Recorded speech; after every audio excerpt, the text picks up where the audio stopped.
എന്താണ് ചെയ്യിക്കാനുണ്ടായിരുന്നത്? ഞങ്ങൾ വാസ്തവത്തിൽ പ്രണയിക്കാൻ വേണ്ടി പ്രണയിച്ചതല്ല. ആദ്യം തുടങ്ങുന്നത് ചില ആശയപരമായ വൈരുദ്ധ്യങ്ങൾ, ചില കാര്യങ്ങളിലുള്ള ആശയ വൈരുദ്ധ്യങ്ങൾ കൊണ്ട് തുടങ്ങുന്നു.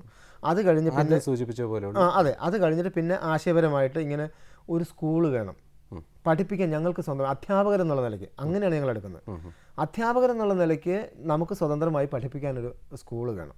ആ സ്കൂൾ തുടങ്ങണമെന്നുള്ള ചിന്തയിൽ നിന്ന് ഞങ്ങൾ അടുത്ത് പ്രവർത്തിക്കാമെന്നുള്ള തീരുമാനിക്കും. പിന്നെ ഓട്ടോമാറ്റിക്കായിട്ട് നമ്മൾ മാനസികമായിട്ട് അടുക്കുന്നു. പിന്നെ താൽക്കാലികക്കാരായിട്ട് ഞങ്ങൾ വയനാട്ടിലേക്ക് പോകുന്നു. വയനാട്ടിൽ പോയി അവിടെ ചെന്ന് കഴിയുമ്പോഴാണ് യഥാർത്ഥത്തിൽ ഞങ്ങളുടെ വിദ്യാഭ്യാസത്തിൻ്റെ പരീക്ഷകൾ തുടങ്ങുന്നത്. ഈ വിദ്യാഭ്യാസ ആ സമയത്ത് വിജയലക്ഷ്മിക്കും മാഷിനും സ്ഥിരമായിട്ടുള്ള ഒരു ജോലി ഉണ്ട്? ഇല്ല, സ്ഥിരമായൊരു ജോലിയില്ല. സ്ഥിരമായിട്ട് ഞങ്ങൾക്ക് ജോലി കിട്ടുന്നത് അട്ടപ്പാടിയിലേക്ക്. അവൾക്ക് 80 അവിടെ പണി കിട്ടി ആയിട്ടാണ് PSC കിട്ടിയിട്ടാണ് അവിടെ പ്രൈമറി സ്കൂളിൽ അധ്യാപികയായിട്ട് അവിടെ വരുന്നത്. അപ്പം ഞാൻ ഇതിനകത്ത് പ്രധാന സംഗതി, ഞങ്ങൾ ഇതേവരെ ചെയ്ത് പോരുന്നതായിട്ടുള്ള കാര്യങ്ങൾ ഈ 79 മുതൽ നമ്മൾ വേർതിരിച്ച് കാണണം. 77 TTCക്ക് വരുന്നു. 79 മുതലുള്ള അല്ലെങ്കിൽ 77, 78 കഴിയുമ്പോഴത്തേക്കും ഞങ്ങളുടെ ജീവിതം എന്ന് പറയുന്നത് പിന്നെ ഒന്നിച്ചുള്ള ചില തീരുമാനങ്ങളാണ്. അതിനു മുമ്പുള്ള എല്ലാ ഭാര്യാഭർത്താക്കന്മാരും അങ്ങനെയാണെങ്കിൽ പോലും ഞങ്ങൾക്കുള്ളൊരു പ്രശ്നം, ഞങ്ങളുടെ ജീവിതത്തിൻ്റെ ഞങ്ങൾ ഇന്ന് ചെയ്തുകൊണ്ടിരിക്കുന്ന പ്രവൃത്തിയും പിന്നെ ഞങ്ങൾക്കൊരു സ്വകാര്യ ജീവിതമില്ല. അതൊരു വലിയ പ്രശ്നമാണ്. ഞങ്ങൾ സ്വകാര്യ ജീവിതം ഞങ്ങൾക്കില്ല. അത് കാരണം ഞങ്ങൾ ഭാര്യാഭർത്താക്കന്മാരാണ്, കാമുകിക കാമുകന്മാരാണ്. ഇതൊക്കെ ആണെങ്കിൽ തന്നെയും ഞങ്ങൾ ഒന്നിച്ചിങ്ങനെ ഒരേ ഫീൽഡിൽ വർക്ക് ചെയ്യുന്നത് കൊണ്ടും രണ്ടുപേർക്കും ഒരേ രീതിയിൽ വളരെ തീവ്രമായ ചില വികാരങ്ങളുണ്ട്. സാമൂഹ്യ പ്രശ്നങ്ങളിൽ തീവ്രമായ ചില വികാരങ്ങളുള്ളതുകൊണ്ട് ഈ സ്വകാര്യ ജീവിതം എന്ന് പറയുന്നത് ഞങ്ങൾക്കില്ല. കോഹാബിറ്റേഷൻ എന്നൊക്കെ പറയുന്ന തരത്തിലുള്ള ജീവിതമായിരുന്നു. ലിവിങ് ടുഗദർ എന്നൊക്കെ ഇന്ന് പറയുന്നത്. അതെ, അങ്ങനെ പറയാം. നമ്മളൊരു ടൈം കൊടുക്കാതിരിക്കുകയായിരിക്കും നല്ലതെന്ന് എനിക്ക് തോന്നുന്നു. എന്താണെങ്കിലും അങ്ങനെ ഒരു പുസ്തകം എഴുതണമെന്നൊരു ആഗ്രഹം ഉണ്ടായിരുന്നു. ഇത് ഞങ്ങൾ കാര്യമായിട്ടൊരു സ്ഥലത്തും പറയാത്തൊരു സംഗതി അത് പറഞ്ഞു. അങ്ങനെ താൽക്കാലികമായിട്ട് ആ പുസ്തകം എടുത്ത് നടക്കാതെ വന്നു കഴിഞ്ഞപ്പോൾ സാമ്പത്തിക പ്രശ്നം തന്നെ. സാമ്പത്തിക പ്രശ്നം അന്ന് ഇത് ആരും പ്രസിദ്ധീകരിക്കാനൊന്നും ആളൊന്നും ഉണ്ടായിരുന്നില്ല. നാടകം പ്രസിദ്ധീകരിക്കണമെന്നും ഉണ്ടായിരുന്നല്ലോ. അപ്പോൾ അത് നടക്കാതെ വന്നു കഴിഞ്ഞപ്പോൾ ഞങ്ങളുടെ പെട്ടെന്ന് തീരുമാനം മാറ്റി. കുഞ്ഞ് തൽക്കാലത്തേക്ക് വേണ്ടാന്നുള്ള തീരുമാനം മാറ്റിയിട്ട് ഒരു കുഞ്ഞാകണം. കാരണം ഒരു സൃഷ്ടി, സാമ്പത്തിക പ്രയാസങ്ങൾ ഉണ്ടായിട്ടും ഒരു കുഞ്ഞ് വേണം എന്നുള്ള തീരുമാനം, സൃഷ്ടി എന്നുള്ളത് ഇതായിരുന്നു. കാരണം നാടകം അല്ലെങ്കിൽ ഒരു പുസ്തകം എന്ന് പറയുന്ന ഒരു സൃഷ്ടിയാണ്. അതുപോലെ അത് നടക്കുന്നില്ല എങ്കിൽ നമുക്കിനി ഒരു കുഞ്ഞാകാം, ഞങ്ങൾക്ക് ഓമനിക്കാൻ.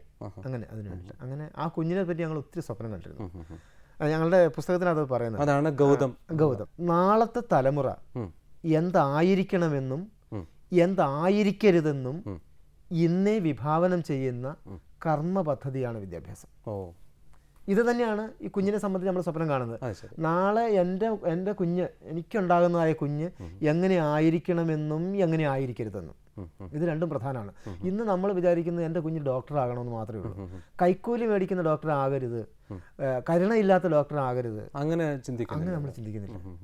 കാമത്തിന്റെ സന്ധികളാണ് അല്ലേ ഇന്നത്തെ കുട്ടികൾ, സ്നേഹത്തിന്റെ സന്ധികളല്ല. അതെ. അപ്പോൾ അതുകൊണ്ട് നമുക്ക് സ്വപ്നം വേണം. അപ്പോൾ ഇങ്ങനെ ഞങ്ങൾ ഈ കുഞ്ഞിനെ സ്വപ്നം കണ്ടു. പിന്നെ കുഞ്ഞുണ്ടായി കഴിഞ്ഞപ്പോൾ കുഞ്ഞും ഞങ്ങൾ രണ്ടുപേരും ചേർന്നിട്ടുള്ളൊരു ലോകം. പ്രവർത്തനം എന്തായിരുന്നു പിന്നീട്? പ്രവർത്തനം വിദ്യാഭ്യാസത്തിൻ്റെ അന്ന് ഞങ്ങൾ നെല്ലാർച്ചാൽ എന്ന് പറയുന്നൊരു സ്കൂളിലാണ് ഞങ്ങൾ രണ്ടുപേരും വർക്ക് ചെയ്യുന്നത്.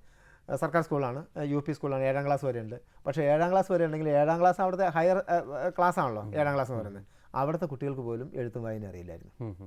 ഇതൊരു വലിയ ഒരു പ്രശ്നമായിരുന്നു ഞങ്ങൾക്ക്. കാരണം നമ്മൾ ഇപ്പോൾ ഒരു ക്ലാസ്സിൽ പഠിപ്പിക്കാനായിട്ട് ചെന്ന് കഴിയുമ്പോൾ ഈ മുന്നറിവ് എന്ന് പറയുന്നൊരു സംഗതിയുണ്ട്. കുട്ടിക്ക് എന്തറിയാം എന്ന് പരിശോധിച്ചിട്ട് അതിൻ്റെ മേലെയാണ് പുതിയ അറിവ് നമ്മൾ ഇത് കൊടുക്കുന്നത്. ഇപ്പോൾ ഗുണനം പഠിപ്പിക്കണമെങ്കിൽ സങ്കലനം അറിഞ്ഞിരിക്കണം. സങ്കലനം എന്ന് പറയുന്ന മുന്നറിവിൽ നിന്നിട്ടാണ് നമ്മൾ ഗുണനം പഠിപ്പിക്കുന്നത്. ഇപ്പോൾ ഇംഗ്ലീഷ് പഠിപ്പിക്കാനായിട്ട് ആദ്യത്തെ ക്ലാസ്സിൽ നമ്മൾ ഇംഗ്ലീഷ് പഠിപ്പിക്കാൻ ചെല്ലുന്നത് ഇംഗ്ലീഷിനെ സംബന്ധിച്ച് കുട്ടിക്കൊന്നും അറിയണമെന്നില്ല. പക്ഷെ പെൻ, അത് ഇംഗ്ലീഷിലും മലയാളത്തിലും അറിയാവുന്ന സാധനമാണ്. ബെഞ്ച്, ബുക്ക്, ഇതൊക്കെ അറിയാവുന്നതാണ്. ഈ മുന്നറിവ് വെച്ചിട്ടാണ് ദിസ് ഈസ് എ ബുക്ക് എന്ന് പറഞ്ഞിട്ട് നമ്മൾ തുടങ്ങുന്നത്. അപ്പോൾ ഒരു മുന്നറിവ് ഉണ്ടെങ്കിൽ മാത്രമേ ആ മുന്നറിവിനെ നമുക്ക് പുതിയ അറിവുകൾ കൊടുക്കാൻ പറ്റുള്ളൂ. 7ാം ക്ലാസ്സിലുള്ള കുട്ടികൾക്ക് എഴുത്തും വായന അറിയില്ല, അവർക്ക് കണക്കറിയില്ല എന്ന് പറഞ്ഞാൽ നമ്മൾ 7ാം ക്ലാസ്സിൽ പഠിപ്പിക്കേണ്ടതായ പാഠ്യപദ്ധതി എങ്ങനെ പഠിപ്പിക്കാൻ പറ്റും? ഇത് ഞങ്ങൾക്ക് വലിയൊരു വിഷയമായി. അപ്പോൾ അങ്ങനെ വന്നു കഴിഞ്ഞപ്പോൾ ഞങ്ങൾ പിന്നെ ഒരു തീരുമാനം എടുത്തു, ഒരു കാര്യം ചെയ്യാം, നമുക്ക് ഒരു റെമഡിയൽ ക്ലാസ്, പരിഹാര ബോധന ക്ലാസ് എന്ന് വേണമെങ്കിൽ പറയാം. എന്തറിയില്ല അവിടെ നിന്ന് തുടങ്ങുക. അപ്പോൾ അങ്ങനെ ഞങ്ങൾ വീട്ടിൽ വെച്ചിട്ട്, ഞങ്ങൾ താമസിക്കുന്ന വാടക മുറിയിൽ ഒരു PDയുടെ ഒരു മുറിയാണ്, അവിടെ വെച്ചിട്ട് ഞങ്ങളൊരു ക്ലാസ് ആരംഭിക്കുകയാണ്. അപ്പോൾ അത് ഞങ്ങൾ സ്കൂളിൽ ചെന്നിട്ട് കുട്ടികളോട് പറഞ്ഞു, നിങ്ങളുടെ രക്ഷിതാക്കളെ വിളിച്ചുകൊണ്ട് വന്നിട്ട് ഇങ്ങനെ ഞങ്ങളൊരു ക്ലാസ് തുടങ്ങുന്നുണ്ട്, നിങ്ങളുടെ രക്ഷിതാക്കളുമായിട്ട് വരിക, ട്യൂഷനല്ല, നിങ്ങൾക്ക് എന്തറിയില്ല അവിടെ ഞങ്ങൾ തുടങ്ങും.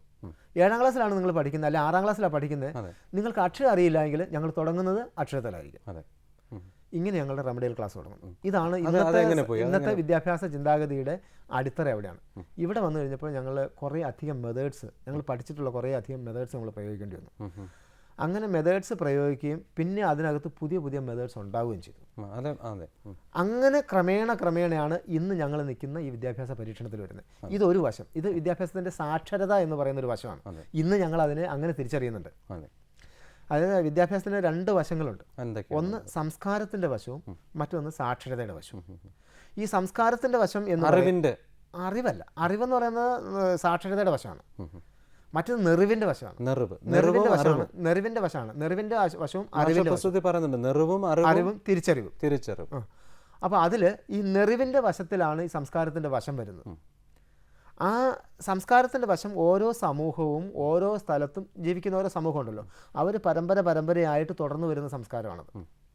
ഇപ്പോൾ ഏക ഭാര്യയായിരിക്കുക, ഏക ഭർത്താവായിരിക്കുക, ഇതൊക്കെ ഓരോ സമൂഹവും തുടർന്ന് വരുന്ന സംസ്കാരമാണ്. ഇപ്പം നമ്മുടെ ഈ സമൂഹം ഈ ഏക ഭർത്തൃത്വം, ഏക ഭാര്യത്വം എന്നുള്ളതൊക്കെ ഈ അടുത്ത കാലത്താണ് അതിലേക്ക് വരുന്നത്. അതിങ്ങനെ വരുന്നത് നമ്മുടെ സംസ്കാരത്തിൻ്റെ വരവിൽ ക്രമേണ വരുന്നതാണ്.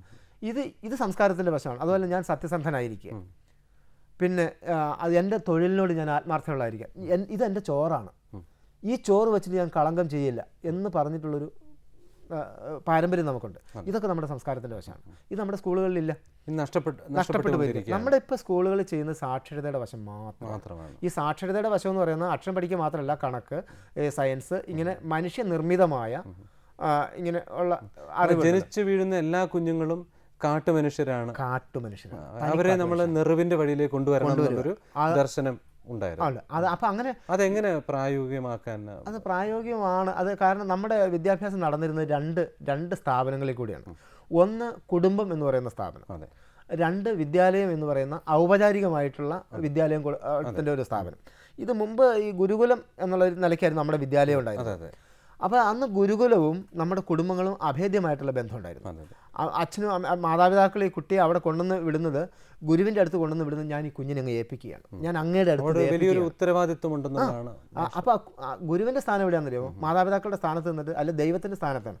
അന്ന് നമ്മൾ മാതാപിതാക്കളെയും ഗുരുവിനെയും കാണപ്പെട്ട ദൈവം എന്നുള്ളതാണ്. അപ്പോൾ അവിടെ കൊണ്ടുവന്ന് ഏൽപ്പിക്കുമ്പോൾ ഈ ഗുരുവിനൊരു ഉത്തരവാദിത്തമുണ്ട്. ധാർമ്മികമായിട്ട് ഞാൻ എൻ്റെ സംസ്കാരം, ഞാൻ നിൽക്കുന്നതായ പ്രതിനിധാനം ചെയ്യുന്നതായ സമൂഹത്തിൻ്റെ സംസ്കാരം തുടർന്നുകൊണ്ട് പോകുന്ന അതിനുള്ള ഒരു കണ്ണിയാണ് ഞാൻ എന്നൊരു ബോധം അന്ന് ഗുരുവിനുണ്ടായിരുന്നത്. ഇന്ന് പക്ഷേ അധ്യാപകൻ ഒരു തൊഴിലാളിയുടെ സ്ഥാനത്തേക്ക് മാറിക്കഴിഞ്ഞപ്പോൾ അത് മാറി. അപ്പോൾ ഞാൻ പറഞ്ഞു വന്നത്, അന്ന് കുറേ ഗുണവശങ്ങൾ ഏറെ ഉണ്ടായിരുന്നു, അതെല്ലാം നമുക്ക് നഷ്ടമായിക്കൊണ്ടിരിക്കുകയാണ്. അതുകൊണ്ടാണ് ഇതിൻ്റെ പ്രസക്തി വരുന്നത്. അപ്പോൾ ഈ കുടുംബം എന്ന് പറയുന്ന സ്ഥാപനവും വിദ്യാലയം എന്ന് പറഞ്ഞാൽ ഔപചാരിക വിദ്യാഭ്യാസം കൊടുക്കുന്ന വിദ്യാലയം എന്ന് പറയുന്ന സ്ഥാപനങ്ങൾ ചേർന്നിട്ടാണ് നമ്മുടെ വിദ്യാഭ്യാസം നടത്തിക്കൊണ്ടിരുന്നത്. ഇവിടെ ഇടയ്ക്ക് നമ്മുടെ ഈ ജനസംഖ്യാ പ്രശ്നങ്ങളൊക്കെ വന്നു കഴിഞ്ഞപ്പോൾ നമ്മൾ ഈ കുടുംബങ്ങൾ എന്ത് ചെയ്യുന്നു വെച്ചാൽ ചെറുതാക്കി കഴിഞ്ഞപ്പോൾ കുടുംബത്തിന് വിദ്യാഭ്യാസപരമായ ഒരു സ്ഥാനമുണ്ടായിരുന്നു എന്നുള്ള കാര്യം നമ്മളങ്ങ് വിട്ടുകളഞ്ഞു. അപ്പോൾ എന്ത് സംഭവിച്ചു എന്ന് വെച്ച് കഴിഞ്ഞാൽ, സംസ്കാരത്തിൻ്റെ വശം മുഴുവൻ പഠിപ്പിച്ചുകൊണ്ടിരുന്നത് കുടുംബങ്ങളായിരുന്നു. സംസ്കാരത്തിൻ്റെ മുഴുവൻ വശങ്ങളും പഠിപ്പിച്ചുകൊണ്ടിരുന്നത് കുടുംബങ്ങളായിരുന്നു. അതുകൊണ്ട് എന്ത് പറ്റി, നമ്മൾ ഈ കാര്യം ഔപചാരികമായി ഒഴിവാക്കിയിരുന്നു. സംസ്കാരത്തിൻ്റെ വശം സ്കൂളിൽ പഠിപ്പിക്കേണ്ടതില്ല എന്നുള്ളതുകൊണ്ട് നമ്മുടെ അന്നത്തെ പാഠ്യപദ്ധതിയിലും ഈ സംസ്കാരത്തിൻ്റെ വശം പഠിപ്പിക്കാൻ നമ്മൾ മെനക്കെട്ടിരുന്നില്ല. അപ്പോൾ എന്ത് സംഭവിച്ചു, സംസ്കാരത്തിൻ്റെ വശം പഠിപ്പിച്ചുകൊണ്ടിരുന്നതായ കുടുംബങ്ങൾ ഒഴിവായി കഴിഞ്ഞപ്പോൾ നമ്മുടെ അടുത്ത തലമുറയെ സംസ്കാരത്തിൻ്റെ വശം പഠിപ്പിക്കുന്ന ഭാഗം ശൂന്യമായിപ്പോയി.